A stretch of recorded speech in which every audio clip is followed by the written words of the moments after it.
السلام عليكم ورحمة الله وبركاته. أنا بان دين سلامة يا وأحمد بوس وبرنامج كي أها برواقدو إلهي كسيي دبو إيك. برواقدو إلهي بحي وحا كمدا إلهي إنو قفك تساوود ديس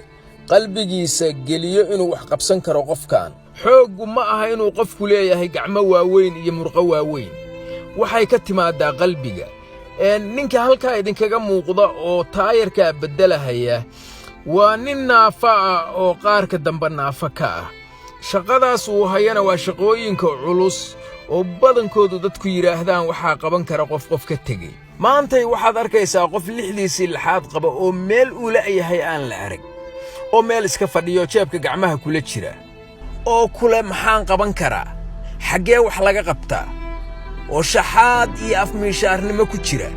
hebla gurigeedaan u socdaa hebel baan u qaylahayaa saan wax uga helo xarfaankan wuu iska labistaa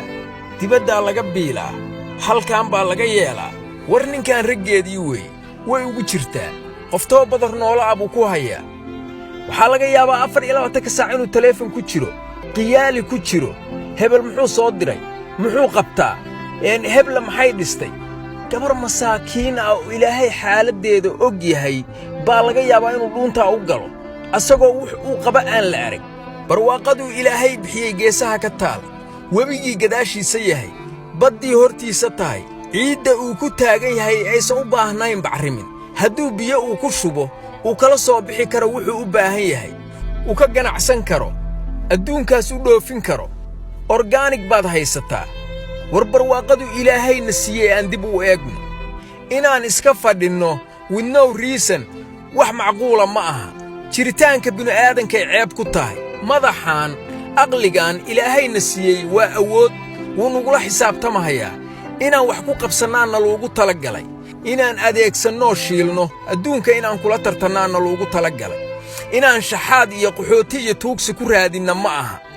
China maanta uu kuna looga keenaa buksiye laga soo sameeyay qudaar baana looga keenaa baradha iyo basal baana looga keenaa oo saxarada bini'aadanka lagu soo sameeyay adigiyo haysta ciid nool oo faralays iyo baxrimin u baahnayn qorrax adoo haysta ayadoo organic ah adoo la soo bixi kara baa China qudaar maanta looga keenaya nin baa maalin dhaweedii warramay wuxuu yiri xabad qaraaba $7 laygu yiri war wax loo jiga miya war wax bini'aadanku ay ku noolaadaan oo isku fiirsadaan miya war waxaas inaan yeelin weeye barnaamijka sheer gareeya isgaarsiiya aad iyo aad baan idin salaamahayaa awoodeena Allah na tuso